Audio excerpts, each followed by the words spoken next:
Okay, so starting off today's show, we have a great weekend of college basketball coming up. Now that football season is coming down to the end, we have a bye week this week before the Super Bowl. That means that peak college basketball season is coming, and especially after what happened last year with the pandemic, I could not be more excited for March. So I wanted to go over the Big 12 SEC Challenge, one of the great events in college basketball that takes place each and every year. You have a couple teams from the Big 12, a couple teams from the SEC playing one non-conference game in the middle of conference play. And what we're going to be doing here today on the show is going over each game, going over some predictions, and going over really each team, giving you guys some updates since I try to hit on as many teams as possible. But there are a lot of college basketball teams throughout, but we're going to be focusing on the Big 12 and SEC today, and I'm not going to be doing it alone. So before we start off, I just wanted to introduce my guest. He's a friend of the show. He's been on before. My guy, Chad Boyles, joins me. Chad, how are we doing today?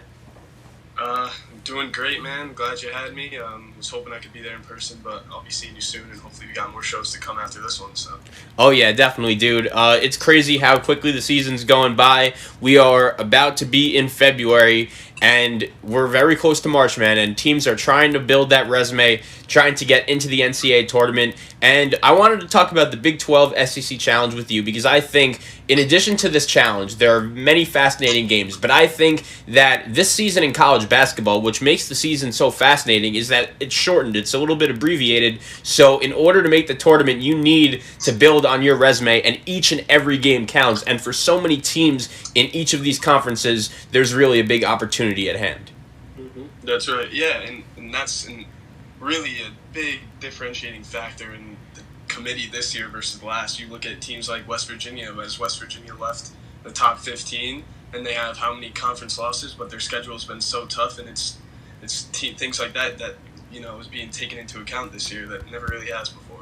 Mm-hmm. One storyline I'm looking at going into this Big 12 SEC Challenge is I know that there have been plenty of analysts throughout college basketball this season that have been telling all of us fans the Big Ten is the best conference in college basketball. And I understand why they're saying it. It's the deepest league in college basketball. That league is going to have 8, 9, maybe 10 teams make the tournament. But I am actually going to differ in terms of, is it the best conference in college basketball? Because I think the top of the Big 12 is phenomenal. When you look at Baylor, one of the 2 or 3 best teams in the country. Texas has been a top 5, top 6 team all season long. You have Kansas, who's always going to be in the mix. West Virginia, Texas Tech is starting to peak at the right time. Oklahoma has entered the top 25. Once Cade Cunningham gets back on the court, Oklahoma State is a tough out. What do you think about that, the Big 12 compared to the Big 10? I want to see the Big 12 show the rest of America just how good of a conference they are this weekend. I think you hit the nail on the head. And the thing about the Big 12 is, you watch these games and they just beat up on each other. The difference in talent between the top of the Big 12, maybe let alone Baylor, but the differentiation in skill and the way these teams play, it's every game you just know what you're getting into, and it's awesome to watch. And I would honestly say it's similar in the SEC. After Alabama, look at those teams and how they're just all right in the mix. Yeah, I think when you look at the SEC, it's been somewhat of an interesting year for this conference. Alabama has obviously been the main storyline. I predicted them to come in third before the season started, but they've even exceeded my expectations. Kentucky has obviously struggled. We're going to get into them a little bit later, considering the fact their game against Texas was postponed, unfortunately. But you look at a team like Tennessee. This was a team that both of us were very high on in the preseason. They haven't been bad, but they've been struggling a little bit. I think they are one team in the SEC that has a lot to be playing for this weekend. I think another team is Auburn. They're a team that we've been watching a lot of. Obviously, a lot of people like to watch Sharif Cooper. He's going to be in a big-time spot this weekend against Baylor, going up against Jared Butler. LSU has been very up and down. Florida has been very up and down. Missouri has been a nice surprise. But when you look at the SEC, Chad, what has stood out to you so far this season? Hearing you all, when you give a description like that, it just tells alone how up and down the league has been, and it's awesome to watch. And teams like Tennessee, who have a lot to play for, and games like this they have coming up against Kansas, and the SEC is just mind-boggling. It really is. It's nothing like we would have expected. There are teams I love In the SEC, I think Arkansas is a huge question mark. I think their game against Oklahoma State is a huge one. It's not on the level of the Big 12 in terms of talent, but it's right there in terms of how closely similar these teams are and how intense and exciting every game is. Oh yeah, dude. And I think this weekend we're going to get a lot of that. I think the SEC wants to show the rest of the world what you just said, that, they're just a team cannibalizing each other in that league, playing for some NCAA tournament bids.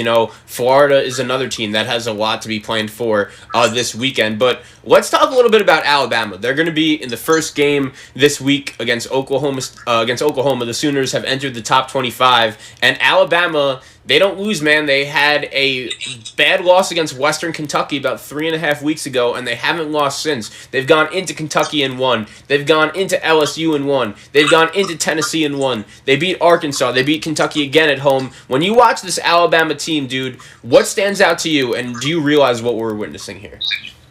Listen, man, every time I watch them play, especially in their conference games, each game is like okay, this team's legit, and they are legit, and their roster speaks for itself. They're one of the deepest teams in the nation. They're exciting to watch. They're very athletic. I mean, the three-headed monster of John Petty, Jaden Shackelford, and Herb Jones, and what they do is unreal. They play 11 guys, like I said, and they're well coached. And Nate Oates is a basketball mind that you would want coaching your team. So I think they're legit, and I can't wait to watch them against Oklahoma, and I think they'll get the job done.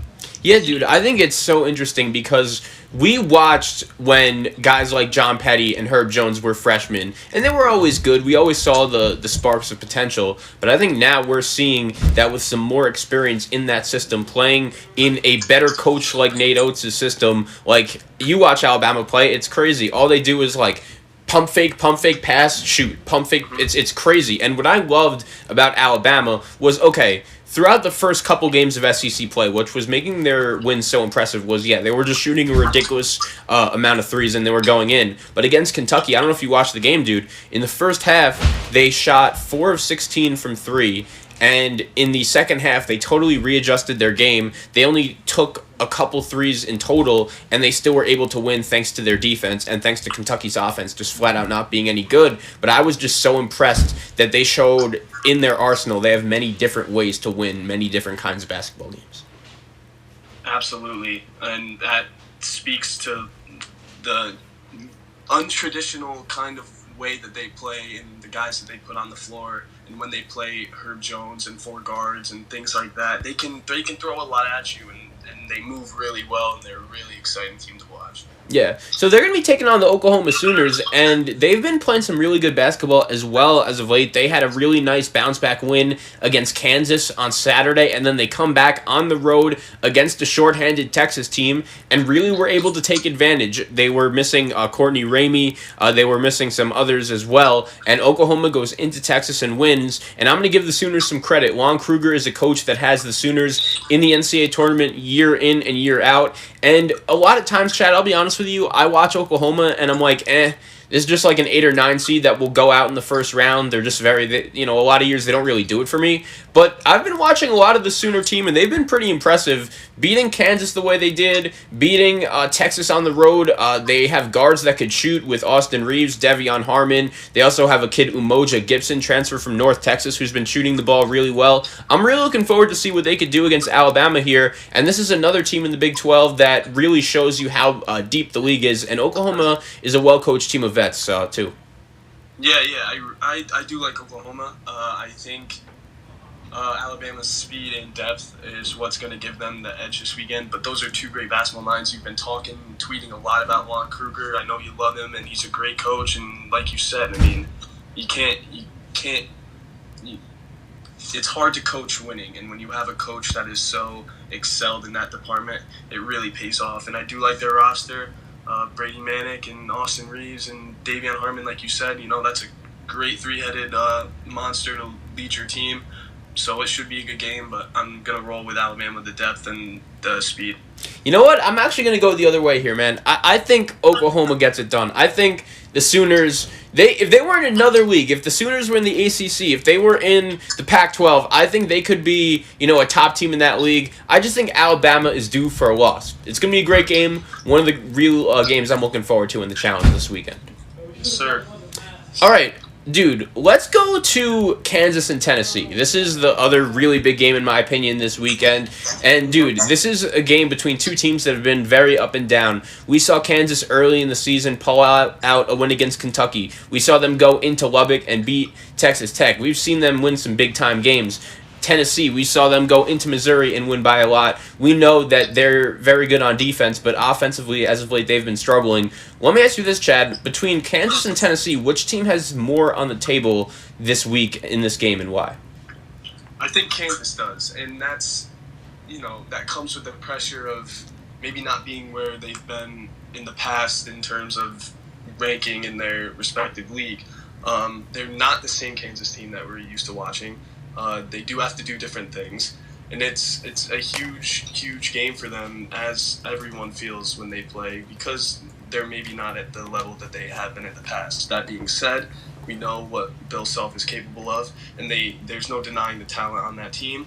And like you see in a lot of the Kansases and Kentuckys and Dukes, it's a lot of growing together throughout the length of a season.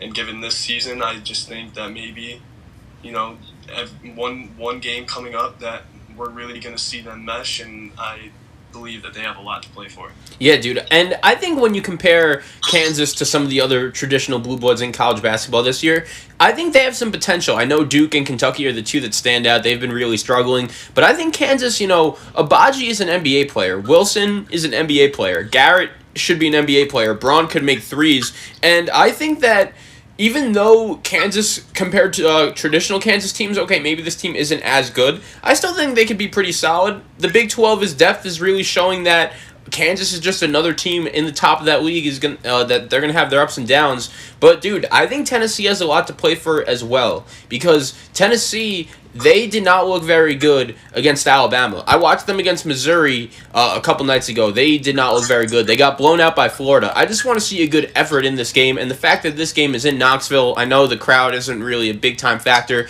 but I want to see the Vols win this game, dude. I want to see the Vols maybe not necessarily win the SEC title from Alabama, but I want to see them re-enter that top 15, that top 10 that a lot of people had them in the beginning of the season, because I still believe in this team now. Jaden Springer, one of their top freshmen, he's been out the last couple games. He's going to be questionable tomorrow, and I see you're nodding your head. He is one of the main shot creators for the Vols team. I really think he could be a big difference maker. Jaden Springer is... There's no surprise that Tennessee has not won a game when he hasn't played, and that they've won every game when he has played.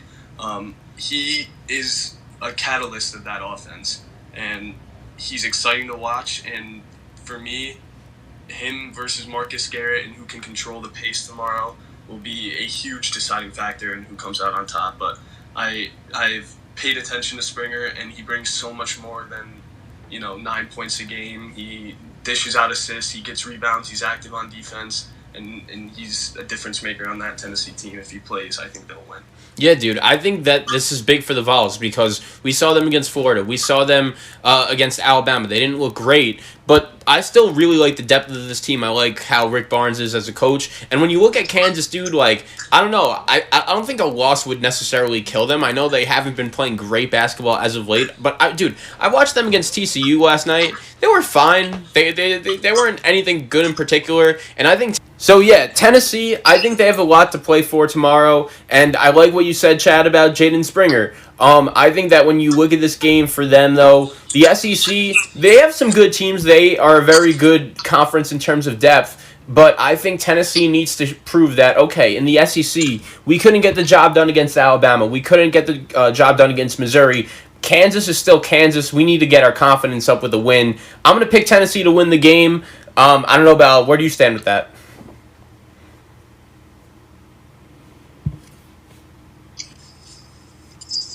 Hello? I'm gonna pick Tennessee tomorrow. Yeah. Dude, tie game. yeah, I think they need the game a little more. I think that when you look at Rick Barnes, man, he'll have his guys ready to play, and it's a big game for the Vols because I think if anyone could even come close to where Alabama is right now, it could possibly be them. Looking at Kansas though, dude, like where do you stand with them? Like even if they do lose tomorrow, is Kansas a team you do believe in, don't believe in really going forward? Or are you holding with them? How do you compare them to some of the other teams in the Big 12? I think whenever I get to bet against Bill Self for the field, I feel pretty confident in Coach Self. There's no denying the talent in that team, as I said. And really, when you got so many guys who are so talented at basketball, like we see so often, it's getting them to mesh and it's getting everyone to know their role and, finding a star and getting this guy to control the offense and this guy to be active on the boards and this guy to lock down on defense. And that's kind of what we're seeing with Kansas right now in an adjustment period. So I will always stick with Kansas, just like I'll always stick with the pristine coaches in college basketball. But it should be a battle tomorrow, and it's probably the game I'm looking forward to most. Yeah, dude, I think it's very interesting because this year, more than any, even though I love Bill Self and even though I like some pieces on this Kansas roster, I think it's so interesting when we see Kansas play a team like Baylor or a team like Texas and just be like, very early on, shit, like Kansas is just overmatched. I don't necessarily know, even if they do everything right, if they're going to be able to win. Even with a team like West Virginia, even if a team like Texas Tech, I think that Kansas just really is another team in the Big 12. Oklahoma isn't really too far behind them as well. We saw the Sooners get the job done against the Jayhawks last week. So I'm going to give you the floor, dude. When you look at the other three games that are right in this range, we have Auburn and Baylor. We have Texas Tech and LSU, and we have some other really good games as well in this challenge. Florida and West Virginia is the other one that comes to mind. When you look at those three games, is there a game out of those three you're looking forward to most in particular, and why? I'll give you two, and the last two teams you named. Texas Tech and LSU, I think, is going to be a great game, and Florida and West Virginia is going to be a great game. Just the way that those four teams play versus their opposition is so versatile in that you look at Texas Tech and LSU, and that Texas Tech is this team that relies so heavily on defense and is so active on defense, but just allowed 88 points and lost a 1-point game to West Virginia. LSU has one of the best offenses in the country and two 20-point per game scorers. It's exciting stuff. Texas Tech, we know, is one of the hottest teams in the country, and then West Virginia comes in and beats them, and that does so much for a team in terms of boosting their confidence. And you got Florida, who's still missing their best player and is also kind of playing pretty good basketball at the moment. And you got the matchup between Culver and Colin Castleton. There's just, for me, those two games have so much to look at in terms of this matchup or this style of play or this coaching strategy. So I would direct my attention to those two games too.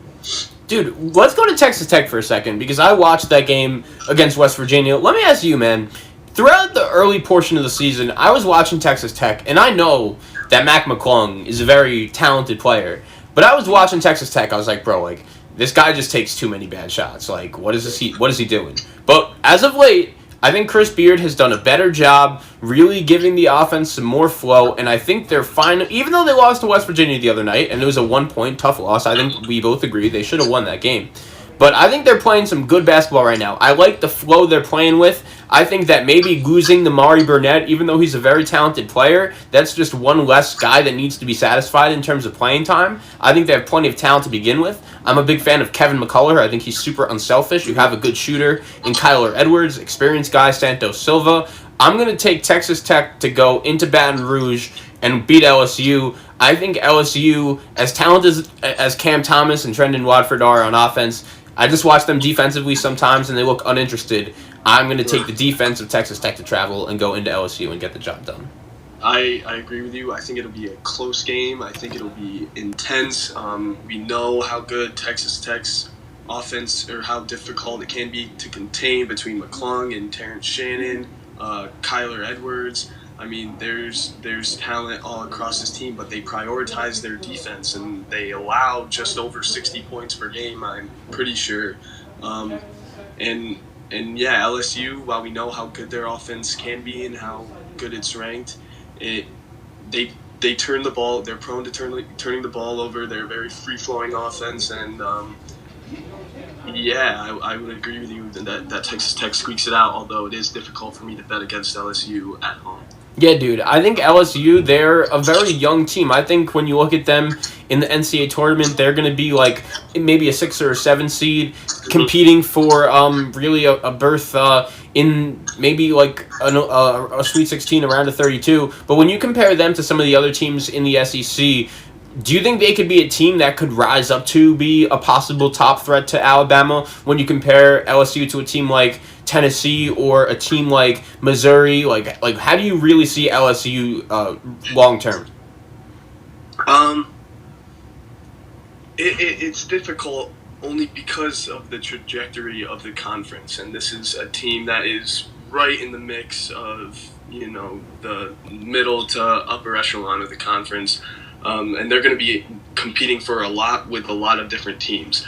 Their talent is undeniable, and that has to make you feel pretty good about where they're going. They rebound the ball well, they shoot well at the charity stripe, they do a lot of things right. And when you're so young and you see that from your youth, it can be really promising. So I do like LSU, and I do like them moving forward. And I wouldn't be surprised to see them competing for the top seed in that conference for the next couple of years. I always say this, dude, when it comes to Will Wade. A lot of people will criticize him in terms of how exactly he got his talent. I know it's a little sketchy that a guy like Naz Reid from New Jersey could be like, okay, I'm playing basketball at LSU. But there are plenty of times when we see coaches be able to bring in talent, a.k.a. Mark Gottfried, and not work out. LSU brings in talent, and they're always in the mix. So I think Will Wade is a good coach. I think people will give him a little too much hate sometimes. But let's see what this team could do. I want to see this team be a little bit more aggressive on defense, and I want to see them at least try to shut down Texas Tech a little bit tomorrow. And if they can, they could win. Yep, it should be a really physical game. These teams like to get to the foul line. They like their second chance points, and for me, that will be the difference. If LSU can rebound the ball and keep Texas Tech off the glass, I think they will pull it off, but I do think that Texas Tech will win the game. All right, the other game you mentioned was Florida and West Virginia. Now, Florida is a team that really over the last couple of years, since Mike White has gotten there, they've been very up and down. I was not too high on the Gators going into this season just because I thought it was the same story. They always have a lot of talent, and really over the last couple of years, they really have not been able to get the job done. But they have shown me some signs. As you said, I really think Colin Castleton is playing some good basketball. He's a really physical big man, 6'11", long arms, very get-in-your-face kind of guy. You know, they have shooters with Noah Locke. Trey Mann is a nice, flashy little player. But Florida's inconsistent. I want to see them put together a nice streak here. And if they could go into Morgantown and beat West Virginia, I know it's a big ask, but that would be one of Mike White's better wins since he took over at UF. I know they beat Tennessee the other day. That was a big one. I think Florida's a tournament team right now. I feel pretty comfortable saying that. But I think this game against West Virginia is a real litmus test game in terms of who the Gators really are. Yeah, I agree with you. And this is a very good West Virginia team. Like I said, coming off a huge win against Texas Tech, no matter how they got it and what happened and all of that. But this seems like a game where two teams are playing their best basketball offensively as of late. Florida has shown the ability to play really well and shut you down defensively, and West Virginia is going to present a challenge to that. They're an experienced side, and they've had one of the, if not the toughest schedule to date, and they've played really good teams. I think it'll be tough for Florida, and I do think Derek Culver and Colin Castleton is one of the best matchups of the weekend. I give the edge to Culver, and that being said, I think West Virginia will pull it off in a really exciting game. Yeah, dude, I'm going to agree with you. One thing, I watched West Virginia against Texas Tech, and one thing I really liked about West Virginia is we know that a lot of people around college basketball were a little bit worried when one of their best players earlier this season, Oscar Tshiebwe, announced that he was transferring, and he since is committed Another thing about West Virginia that I've noticed is one of their better players, Oscar Sheboy. He announced that he was transferring earlier this season, and since he's left, a lot of people were worried, like, oh, could West Virginia be the same physical Press Virginia team that we've seen as of late? And they've really adjusted their style of play to a perimeter-oriented team. You watch them, and they're playing Culver at the 5 and 4 guards around him, and I think Bob Huggins has done a really nice job adjusting to modern-day basketball with West Virginia and how the Mountaineers have been playing as of late. You saw them against Texas Tech, my guy. Miles McBride was out here making shots all around the court. Taz Sherman and Sean McNeil are really good shooters. Jordan McCabe is another guard that gives you some nice depth. I like Emmett Matthews. He's a guy that, good rebounder, good defensive guard. And I think when you look at West Virginia, dude, Bob Huggins is playing a new style of basketball, and it could be working, man. I like the way West Virginia's been playing. Yeah, I agree with you, and it's really interesting to see how this traditional style of play West Virginia has so longed for the last couple of, since Huggins has been the coach, they've always played that way, and how this college basketball trajectory changes in terms of small ball and positionless basketball, and it doesn't really fit the Huggins narrative, but they are a really good team. I like a lot of the guys that you mentioned. Miles McBride is a baller. Emmett Matthews is a baller. Jalen Bridges is a baller. He could play, man. I like him a lot, Bridges. Yeah, they're an exciting team, and that only goes to show you the pedigree of Bob Huggins as a coach. I want to see him go on a run with this team, man. I think this has the potential to be one of his better teams, and they've gone through adversity with Sheboy leaving. They have really grown up together as a team, and I think they could be very good, man. I think when you look at some of the teams in the Big 12 that I would be picking to make a long run in the tournament, it could be them. I do agree with you. I think they do beat Florida at home, man. I think West Virginia is just the tougher team, and hey, if Florida could prove me wrong, that will show me a lot. Another game I wanted to talk about with you, dude, is Auburn and Baylor. Now, Baylor, we know, one of the best teams in college basketball. They really just have so many different guys that could beat you at so many different times. They know how to play together. But one thing I will say is Auburn has been, for me, one of the surprise teams in college basketball so far this season. I really like how early on in the season, it was pretty clear. Bruce Pearl, without his best player, Sharif Cooper, Auburn looked really bad. They looked like a young team. They didn't really know how to play together. But now in January, now that they have 10, 15 games to play with each other, they know what exactly everyone's role is, and they are one of the most fun teams to watch in the country. Cooper is appointment television, and even though I do give Baylor the big edge tomorrow, I think Auburn could hold their own in this game, and they're one of the most fun teams to watch, and Bruce Pearl is an underrated coach, man. He's really grown on me over the last couple of years. Yeah, gotta love Bruce Pearl and the energy he brings. It's contagious, and he's so entertaining to watch, and so are his teams, and it's always been that way. Yeah, and this is, the toughest ask you can ask of a team, and we're going to learn a lot about Auburn and where exactly they stand. We know how good Sharif Cooper is. He's, 22 and a half points per game scorer, but they're going to need more than that, and we know that they can throw a lot at you, but you don't expect them to win. No, I don't, but I think that when you look at Auburn as a team, they beat Missouri the other night, and it was a pretty handily dub, and I do think if they were eligible for the tournament, they would be right on the bubble right now, and they're one of the most fun teams in the country to watch, and I think when you look at the SEC, even though there haven't really been that many teams that have been able to exceed my expectations, Auburn has been one of them, and they deserve credit.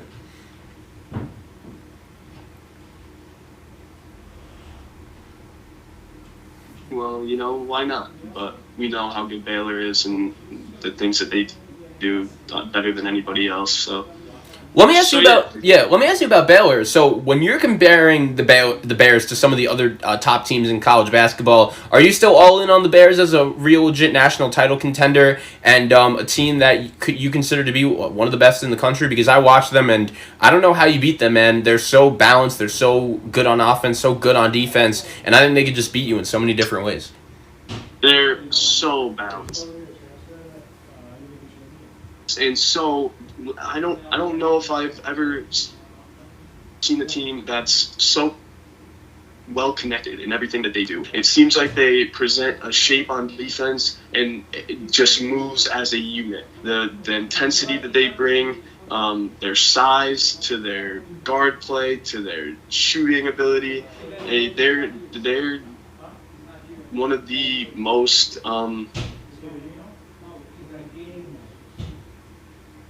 that I've watched in a while, and it's awesome. Yeah, dude. I think when you look at this Baylor team, I want to see them play against the big boys of college basketball, no doubt. But we've seen them against Kansas now. We've seen them against Oklahoma. It's a shame we couldn't see them against, a better SEC team opposed to Auburn. But hey, man, they're going to be in some big games going forward. Another game we'll hit on in the challenge.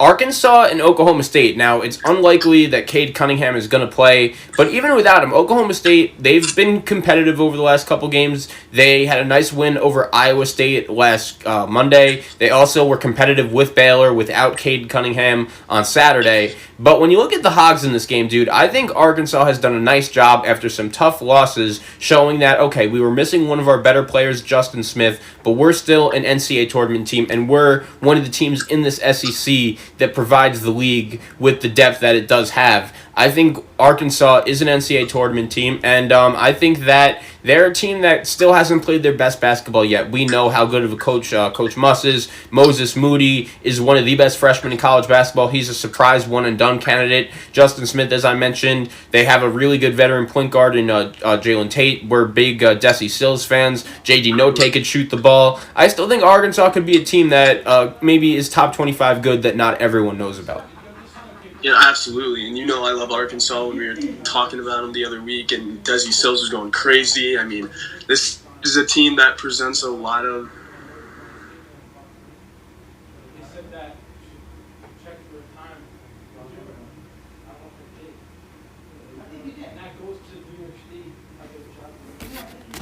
driven by their freshmen, which is also cool. And watch.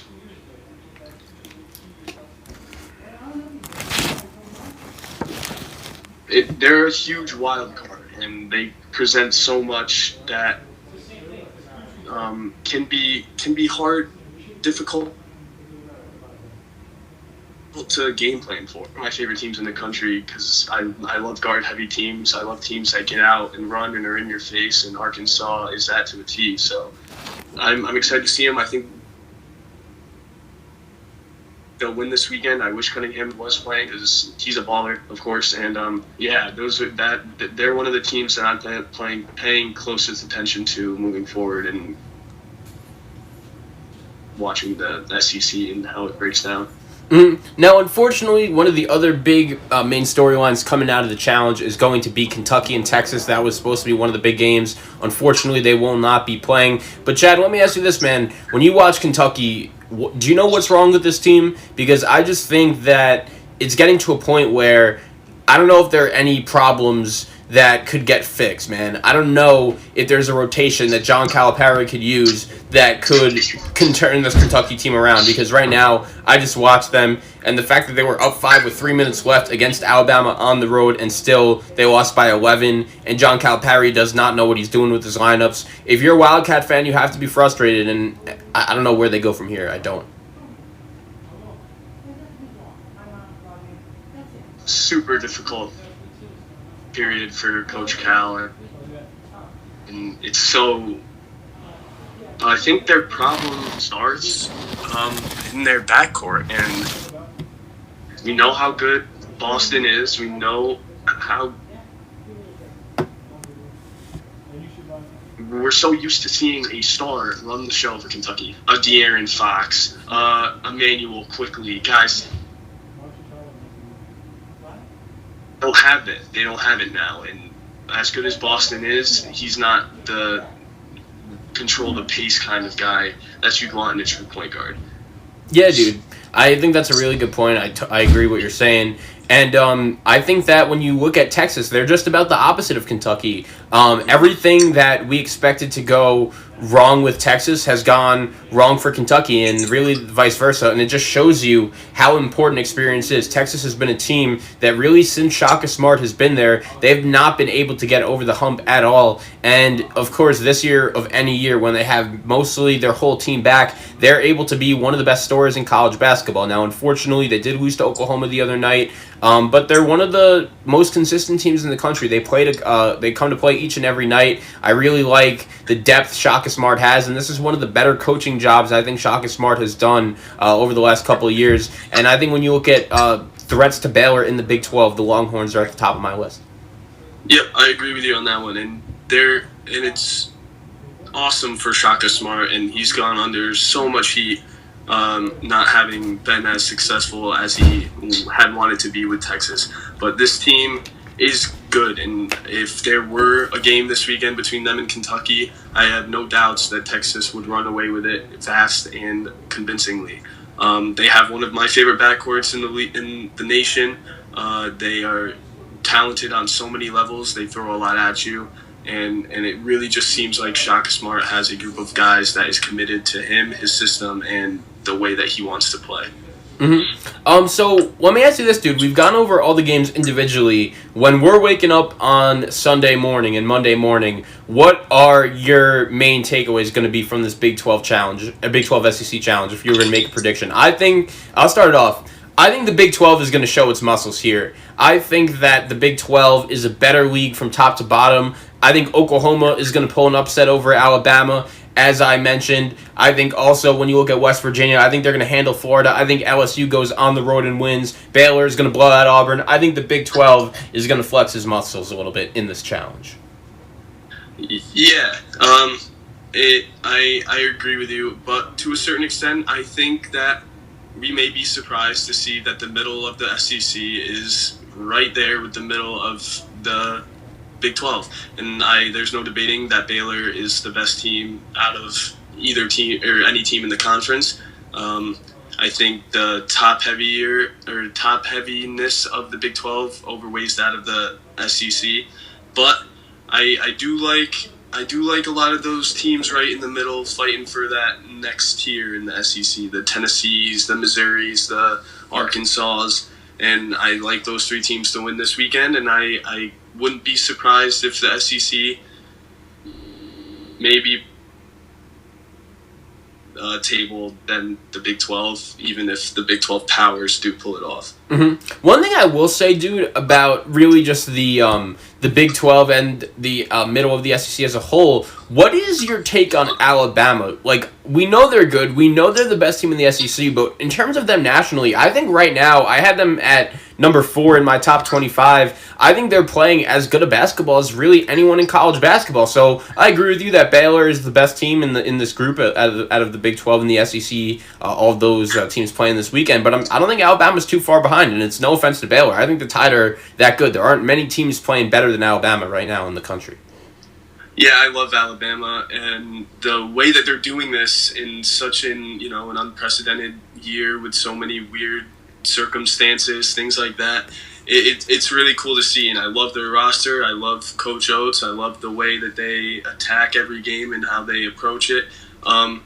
It's difficult to say, but having watched the rest of the SEC and the teams fighting right there behind Alabama for second place in the league, which so many teams are caught up in 3, 4, 5 losses. You tip your hat to the conference, and they're no joke. And that every time I watch teams like Arkansas and Tennessee and LSU play, I tip my hat to Alabama and the fact that they're 9-0 in a pretty freaking good conference. Oh, yeah, dude, definitely. But anyways, Chad, I just wanted to say that's going to be it for the show. SEC Big 12 Challenge. It's going to be good. We'll be in touch over Twitter this weekend, I'm sure. So many good games, and I just want to say once again, thank you so much for joining me. Thanks for having me, man. Let's do it again soon. All right, later, bro. Have a good one. You too.